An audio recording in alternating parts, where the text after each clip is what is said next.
Hello, I'm Dean Jennifer Greer of the College of Communication and Information. We at the University of Kentucky are proud to partner with Kentucky to the World to bring you stories of extraordinary people who shape our region, the nation, and the globe. Journalism education formally began at UK in 1914, and for more than a century, we've been training students to tell stories that expand people's minds and their hearts. One of the students who passed through our halls is our speaker today, Dana Canedy. We could not be more proud to call Dana an alumna of our college, for she truly embodies the far-reaching impact that Kentuckians and that CI graduates have on society. A native of Indianapolis, Dana was raised in Radcliffe, Kentucky. After graduation from UK, Dana worked her way through outstanding Metro newspapers before landing at the New York Times. Within a decade, she was named senior editor. In 2017, Dana became the first woman and the first person of color to administer the Pulitzer Prizes, the highest honor given to journalists, writers, and composers. Last year, Dana made history again when she was named Senior Vice President and publisher of Simon Schuster, becoming the first Black American to lead a major publishing imprint. Dana won a Pulitzer Prize in 2001 for the series How Race is Lived in America. She has written extensively on race throughout her storied career, and under her watch, the Pulitzers increasingly celebrated the work of diverse individuals, including notably rapper and songwriter Kendrick Lamar in 2018. With the events of 2020, we at the University of Kentucky are working to fight systemic racism through new initiatives like the Commonwealth Institute for Black Studies. We are proud that voices like Dana's can help guide UK, the Commonwealth, the nation, and the world as we grapple with racial injustice. And we are so honored to have her speak with us today. It is my great pleasure to introduce Dana Canedy, a distinguished alumna of the UK School of Journalism and Media, and an inspiration for us all to realize our own potential to shape the world.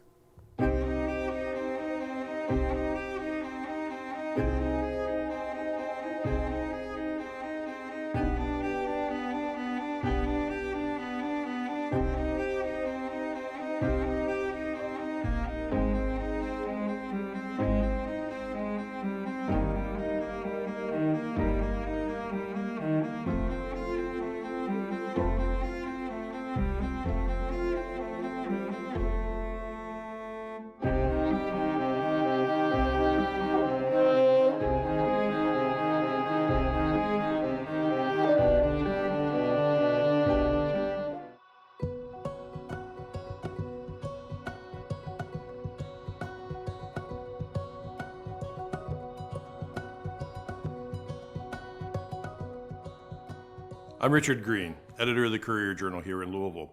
Welcome to Kentucky to the World. You're about to see an incredibly delightful conversation with Dana Canedy, Vice President and publisher at Simon & Schuster in New York City. We had a conversation that started in November, just before the election, presidential election of 2020, as you know, has been one of the most controversial and most watched, not just around our country, but around the world. Dana and I talked an awful lot about where we stand as a community and as a country, talking about civility, talking about politics, but most importantly, we talked about Kentucky, her memories of growing up here, her contributions that she had from the University of Kentucky, and how those experiences all prepared her for the next chapter of her professional life. Boy, I can't tell you how excited we are for a chance to spend some time with you tonight. Welcome to My pleasure. The World. And I know that our viewers are going to get a great opportunity here to just get some insights into your life, into your career, and kind of where your thoughts are as we look ahead to this new year in 2021. So thank you so much for being with us. I appreciate it. Thank you for your interest and your time as well. Yeah, you bet.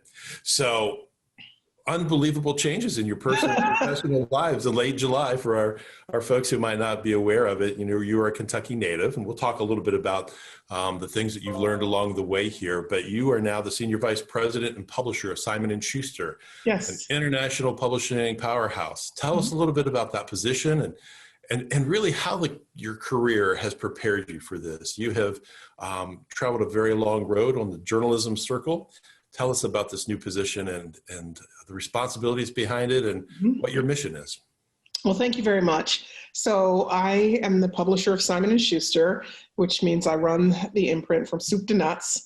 everything from hiring to deciding, along with a very talented team of editors, what books we publish, how much we pay for them, how we market them, all of that, and setting really our goals for what we want to do with Simon & Schuster.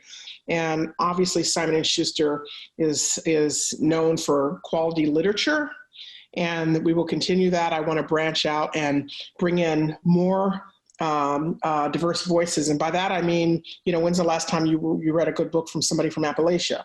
Honestly, and, obviously voices of authors and stories of people of color. I think that there is diversity to be had in books on religion. And so in the very broadest sense, I want to diversify our list of books. So those are my primary goals, are to run Simon & Schuster in a way that we uphold what Simon & Schuster's always done, and that's been to publish really meaningful literature. But I also want to influence the conversation in America and in some cases around the world for the books that we publish. So, for example, we're Bob Woodward's publisher. We just published his book, Rage. We're publishing a book in December by the Pope, who's going to be speaking to America and to the world about having hope in times like this. And so with those kind of books and many others, including some award-winning fiction that we publish, it advances conversations that we're having in our living rooms, in our workplace, in our churches. And so in that sense, me being in this position is a continuation of a theme of my career, where I try to do meaningful work in what I call the public interest, whether it's running the Pulitzer Prizes and uplifting and celebrating and sharing the best in journalism, including your news organization, quite honestly, or at my time at the New York Times, writing stories that make a difference, that impact our social thinking, our social discourse, that influence the way people vote or the decisions they make in their lives, or enrich their awareness of a situation they may not have known about. That's what I've tried to do my whole career. That's fabulous. Well, let's start kind of back in the day, as they say here. You're a native Kentuckian. I know you grew up in Radcliffe, if I remember correctly. Mm-hmm. You're Fort Knox there in Hardin County. 1988, University of Kentucky graduate. Your roots run deep here in the Bluegrass State. Yes, my family's still there. Yes. Tell us a little bit about those experiences as a young one growing up in Kentucky, and your college experience, and basically how all the experiences and all that you've encountered is here in Kentucky has helped shape you personally as well as professionally. It shaped me profoundly growing up in Kentucky. I was born in Indianapolis, but as an infant, as a toddler, moved to Kentucky and was reared in Kentucky. And I wouldn't be here in New York doing the things that I'm doing if it weren't for my upbringing in Kentucky, and specifically growing up in Radcliffe, which is near Fort Knox. I come from a military family, which instills a certain discipline. And we had, I had a fabulous public education in Kentucky. I truly did. At North Hardin High School, my teachers saw that I had an interest in writing and in reading, and really pushed and encouraged me and gave me the confidence to think that I could become a professional writer, whether it be a journalist or any other kind of writer. And as you know, I've written a book, but even before I thought about being an author, I knew I wanted to be a journalist. And lo and behold, UK has one of the best journalism programs still in the country, journalism schools, and the Kentucky Journal newspaper, and the Communicator newspaper at the time, which was the minority student newspaper. All of those, the experience with all of that and doing internships throughout the state and throughout the country in college prepared me for where I ultimately ended up. Talk a little bit about University of Kentucky, and particularly the Communicator. You and I, and we've not shared this before, some of your closest friends turned out to be a mentor in my career, E.J. Mitchell. Oh my gosh, wow, yes. I worked together in Cincinnati at the Inquirer. He was my editor, and instilled so many great lessons. Oh my gosh, as a journalist and ultimately as a newsroom leader. But let's talk a little bit about the late 80s, mid 80s, late 80s when you were there, and specifically about those experiences in that newsroom and those individuals with whom you worked. Yeah, so I had a wonderful time at UK. The classroom instruction was just top-notch, stellar. But I will say, as a young Black woman, it was very lonely and a little scary. There weren't a lot of people who looked like me on the campus. And certainly not in the journalism school. I think there were only 3 or 4, maybe 5 of us at the time. And so it could be a little bit difficult, but I was focused on what I was there to do, which was to get the best education I possibly could, to do internships so I could compete with people that I knew were going to be looking for jobs out of school from Harvard and places like that. And the training at UK, I still remember the classroom lessons. I still remember the rigor of many of the classes. And it really did prepare me when I entered the workplace. In terms of the Communicator, which was a student newspaper, we really were trying to speak to a diverse audience. And as you say, E.J. Mitchell was one of the editors there. And one of my early lessons was he had some questions along with his co-editor, Angelo Henderson, the late Angelo Henderson, who was, God bless his soul. God rest his soul, who was another Black student there who ended up going to the Wall Street Journal and winning a Pulitzer Prize for the Wall Street Journal. They were my editors. They were editing a story where a professor was a key source in the story, and they had questions, and it was on a Saturday, and they said I had to call and ask her some follow-up questions. And I remember thinking, and I sang to them, in fact, but it's Saturday, I can't call her at home. Well, that was one of my early lessons and what it took to be a journalist. And you can imagine going from that to being a journalist at the New York Times. I mean, I've interviewed people in cemeteries and hospitals and prisons. And but on that day, back in the 80s, I was concerned about disturbing a professor on a Saturday. The lessons we learned at a young age in the profession, huh? I want to talk a little bit about some of those obstacles. I mean, Dana, you're still, at the height of your game, and you've accomplished so much in such a relatively short period of time. But, all of us in our respective professions, but you and I both coming from the journalism world, we've overcome different obstacles in our careers, and there have been some tough lessons along the way. Would you mind sharing, what is one of those moments of great reflection that was a challenge or an obstacle you had to overcome and help shape your career? Thank you for asking that. I really do appreciate it. Before I answer, I need to say that in the way I live my life and the way I try to instill some things in my son, I believe in living with optimism and joy. And I've had some hard experiences in my personal life with the loss of my fiance, as you know, who died in combat in Iraq when our son was 6 months old. And I've had some other hard moments, but at my core, I'm a person who's incredibly optimistic and loves life. This isn't a dress rehearsal, it's all we get. And I really like the simple things. I love to this day the smell of rain, and I love the ocean, and and I love the sound of a child's laughter. And so I always try to get back to a center of joy, and it's not always easy to do in my life. It really isn't. But there have been moments that are tough, but I think that core optimism and sense of wonder about the world and love of people keeps me coming back to who I am, and so keeps things from breaking me. And I also just have a lot of excitement about, what I feel is a calling, which is the profession and the voice and the platform I've been given to help others.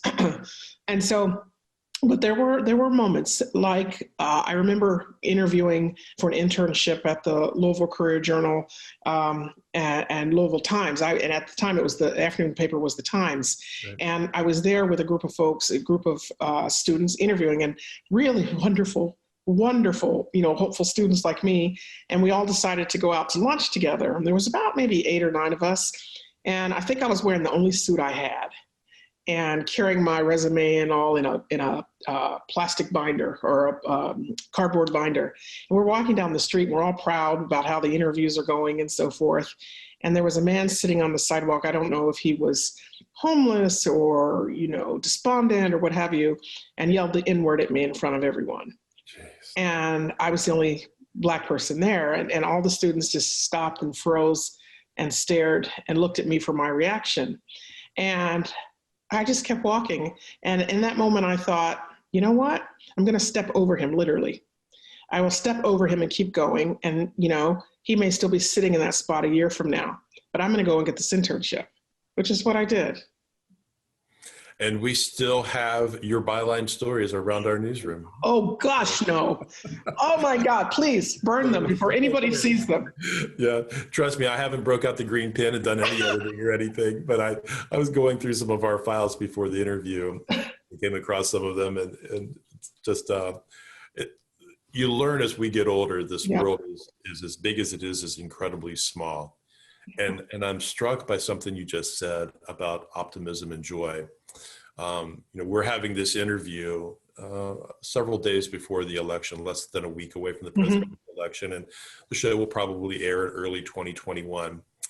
You talk about optimism and joy, and it feels to me here where I am in Louisville, boy, it's hard to find that right now. Sure is. For a lot of different reasons. Can you talk a little bit about your observations on that and basically how that works in tandem with your vision and your new role there at Simon & Schuster? Yes, of course. Thank you. First of all, people like you who care and get it give me hope. And people like my son and his friends who just don't understand, like, you mean there was a time you couldn't live in this house because you were Black? You mean there was a time, fill in the blank. They don't understand. And that gives me hope. My son has friends of all kinds, all races, all creeds. And the fact that another generation thinks that those things don't make sense and fundamentally that's not how the country should be is hopeful. We had in the 50s and 60s, as you know, a huge, mighty struggle in this country around civil rights. And we are going through a second civil rights movement, but my gosh, look at the rainbow out there of people. It's no longer just a movement of Black people. Like, there are people from every walk of life, every religion, every creed, every color. That gives me hope. Now, we are going through some incredibly painful moments. And I don't think what we're going through anymore has to do with Republican or Democrat. I really don't. It has to do with being a human being, right? And how we treat each other and whether we fundamentally believe we are our brother and our sister's keeper, as I do, right? And whether we want to uplift and lift each other. That will be answered very soon, I think, in this election. However, regardless of what happens in the election and regardless of what happens in the aftermath of the election, I'm really worried about, a civil war or something like that. And a year ago, if somebody had said that, I would have thought that they were being hyperbolic and a little crazy. But regardless of what happens in this country, it's always been 2 steps forward, 1 step back, and in the world, frankly. And so we're in a step back moment, but we will keep stepping forward. Pressure makes a diamond, and we will continue to shine. We will. This is a painful moment, but we just have to stay focused. And the way you do that is to try to not let the pain or the anger or what have you consume you. And so here's a very specific example. I don't know whether the president called fallen heroes suckers and losers or not, but many journalists and many people believe that he did. That hurt my son very deeply. My son's 14 years old. And he kept coming into my room saying, "But Mom, is he talking about my dad? He's talking about my dad who died in service in Iraq after an incredibly stellar military career. This was a highly decorated soldier." And I've always said to Jordan, it's kind of what I try to do. If something's hurting you or upsetting you, angering you, you have to channel that in a positive way. And so I allowed him to do one national interview on MSNBC where he spoke directly to the president and said, "You are their commander in chief. You should show more respect." And in that way, he was able to channel what he was feeling into something positive. And that's what we all have to do in micro and in macro ways. I want to come back and I want to talk about Jordan in a minute or two, but I want to stay on this conversation point because I think it's such an important one. And honestly, Dana, when I look back at your career, particularly your times at the New York Times, your 20 years there, you wrote, for our viewers who might not be aware of it, a fantastic signature project about how race is lived in America, won the Pulitzer Prize. We're at a time when we are all overwhelmed with the headlines and the reactions from Charlottesville, from George Floyd, Black Lives Matter, of here in Louisville. We were just talking a second ago about Breonna Taylor and that unfortunate tragic event in March of 2020 and how it just has continued to just play out not only on the local stage here in Louisville, but on the national stage. Your project was such a revelatory one on so many different levels, Dana. But as we look 20 years later, I'm just curious, how would you describe the state of race relations in our country? And particularly, I'm curious about what still divides us and that sense of joy and optimism that you have. How can those differences be bridged? Yes. Well, first I have to say I'm having a Mike Pence moment because there's a fly around here, so I hope he stays out of the interview. Um, so excuse me if you see me going like this. We are in a worse place than we were when that series of articles was written and published. And that was 20 years ago, yeah. 19 years ago, actually, yeah. close to 20, right? I will tell you quite honestly, what we've experienced in the last year and a half or two has broken my heart. I thought we lived in a country that was way further along than it is. And there's no reason for this. We're smart enough, we have enough experience with race relations in this country that we shouldn't be at this moment. And so I ask myself, how does that happen? And I don't think the answer is easy. I think there are some people who are just hateful, and they have no place interacting with those of us who aren't. I think also some people are scared and desperate. Maybe their lives didn't turn out the way they thought they would, and they think people like me stole jobs from them, right? And instead of taking personal responsibility or trying to figure out what can I do to empower myself, it's easier to blame others, right? There are people who see, let's say, a Black person commit a crime and make that an indictment about a whole race, when a white person can commit a crime and it's only about that person. And so it's complex, right? Having said that, most people are, I believe, on the right side of this. Now, the problem is there aren't enough people who take what they feel in their heart as a call to action. Whether that is marching with the protesters or saying, you know what, I've actually never hired a Black person in my company or given somebody an internship who's a person of color. I'm going to do that. Or I'm going to mentor someone. Or as I've done in my career and I've asked others who work for me to do, give people stretch assignments and help them grow. There are things we can all do in our lives if we care. And that's what we have to do. There are people who, I can walk into a store in New York, Macy's, Saks Fifth Avenue or something on the weekend wearing some blue jeans and with a ponytail and get followed around by security and have store clerks dismiss me. It's happened. But I always think to myself, when I run into somebody who's either dismissive or snooty because they're making assumptions about me based on this shell, and we do that to each other, right? You're only better than me until you need my bone marrow, or your child does.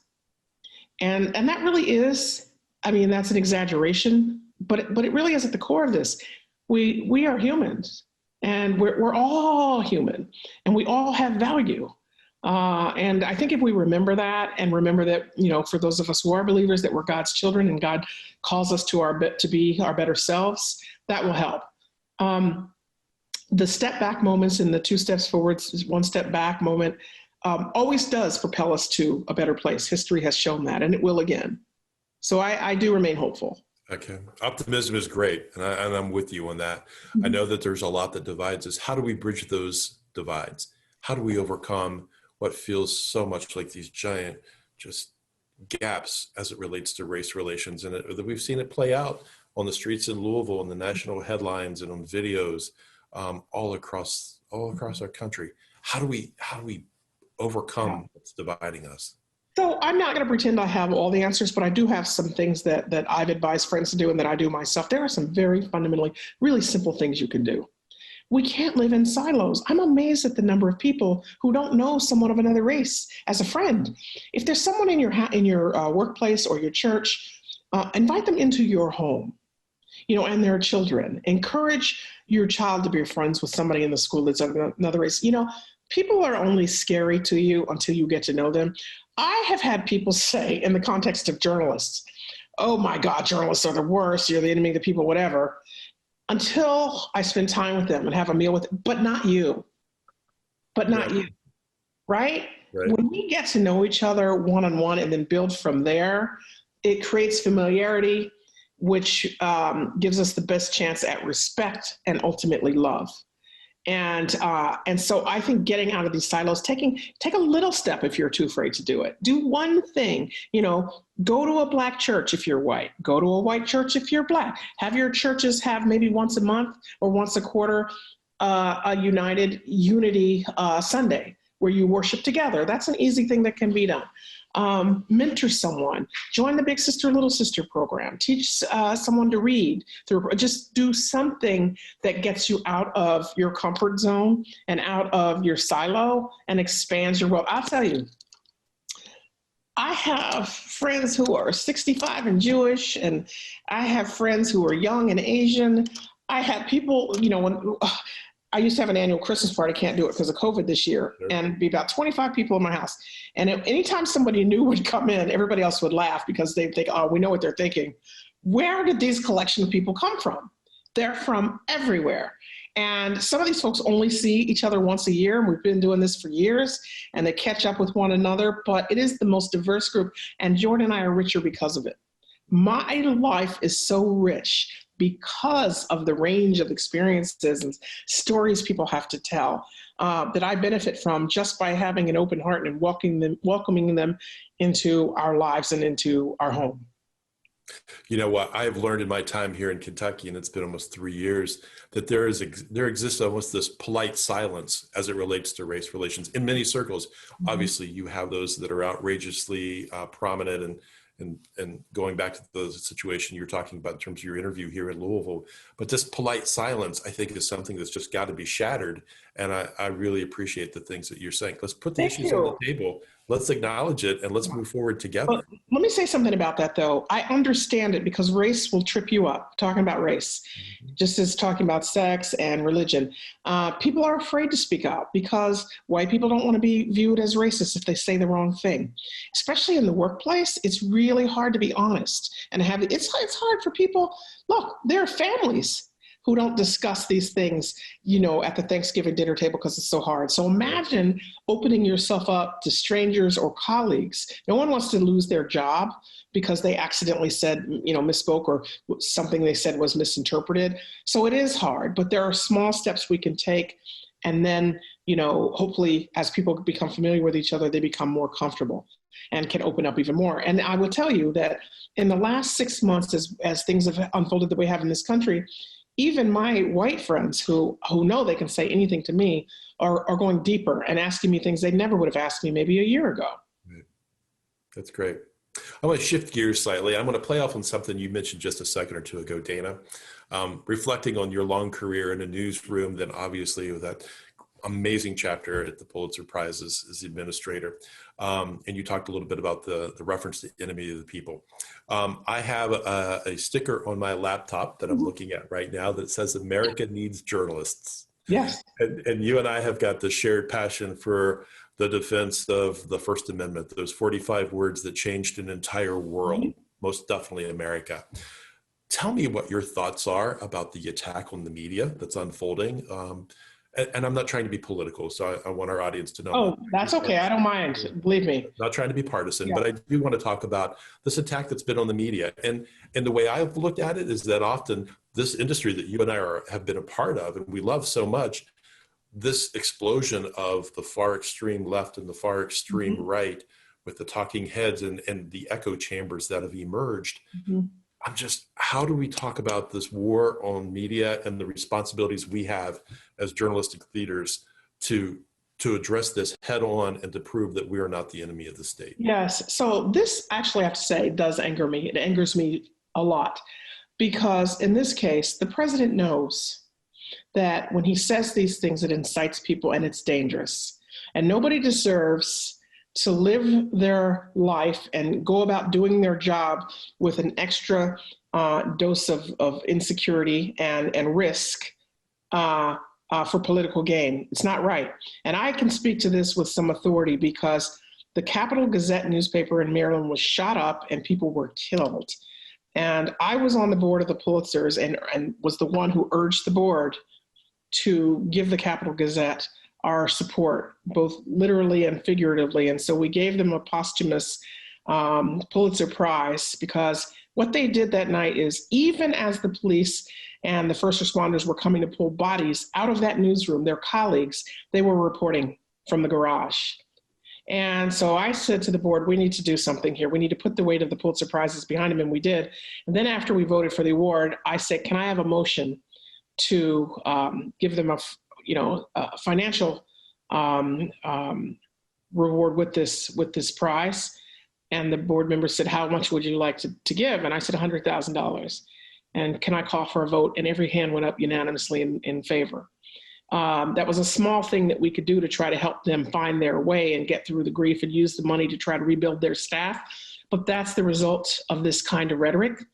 The president obviously wasn't directly responsible for that.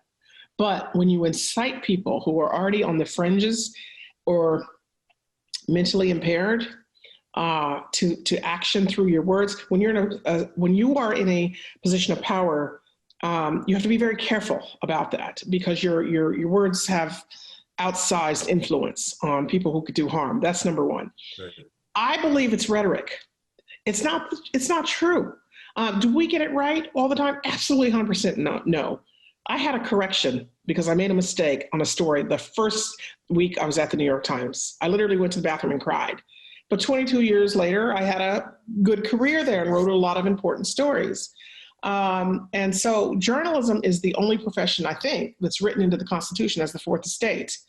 The founding fathers understood that you have to have an informed citizenry and an independent journalism profession that informs independent thinking for democracy to flourish. That hasn't changed.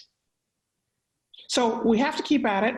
We have to do what I call run in our own lane, which is to be aware of all this, but keep doing the important work that you and others are doing throughout the country to bring about these important stories, whether they're breaking stories or whether we're uncovering something that that's been hidden from the public and needs to be told.